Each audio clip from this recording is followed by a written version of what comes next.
Bonjour ou bonsoir. Jésus-Christ le Palestinien. Dans un passage de la Bible, dans le livre de Matthieu, au chapitre 26, les versets 47 à 69, on peut lire. Il parlait encore quand Judas, l'un des 12, arriva avec une foule nombreuse armée d'épées et de bâtons, envoyée par les chefs des prêtres et par les anciens du peuple. Celui qui le trahissait leur avait donné ce signe. L'homme auquel je donnerai un baiser, c'est lui. Arrêtez-le. Aussitôt, il s'approcha de Jésus en disant « Salut, maître !» et il l'embrassa. Jésus lui dit « Mon ami, ce que tu es venu faire, fais-le promptement. » Alors ces gens s'avancèrent, mirent la main sur Jésus et l'arrêtèrent. Un de ceux qui étaient avec Jésus mit la main sur son épée et la tira. Il frappa le serviteur du grand prêtre et lui emporta l'oreille. Alors Jésus lui dit « Remets ton épée à sa place, car tous ceux qui prendront l'épée mourront par l'épée. Penses-tu donc que je ne puisse pas faire appel à mon Père, qui me donnerait à l'instant plus de 12 légions d'anges? Comment donc s'accompliraient les Écritures d'après lesquelles cela doit se passer ainsi? »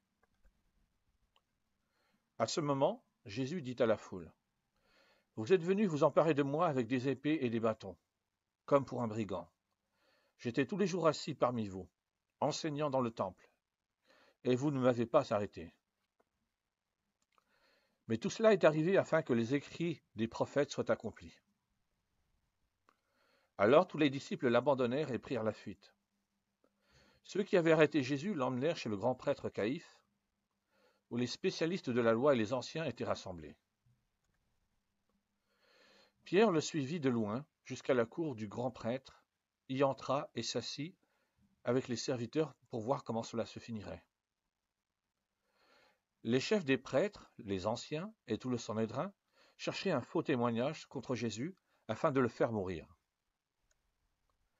Mais ils n'en trouvèrent pas, quoique beaucoup de faux témoins se soient présentés.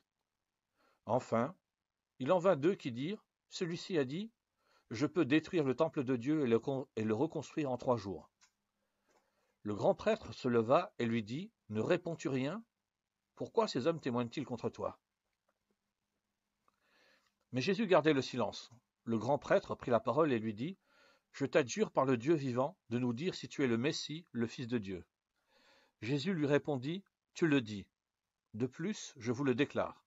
Vous verrez désormais le Fils de l'homme assis à la droite du Tout-Puissant et venant sur les nuées du ciel. » Alors le grand prêtre déchira ses vêtements en disant « Il a blasphémé. Qu'avons-nous encore besoin de témoins? Vous venez d'entendre son blasphème. Qu'en pensez-vous » Ils répondirent « Il mérite la mort. » Là-dessus, ils lui crachèrent au visage et le frappèrent à coups de poing. Certains lui donnaient des gifles en disant « Christ, prophétise-nous, qui t'a frappé? » Merci, au revoir.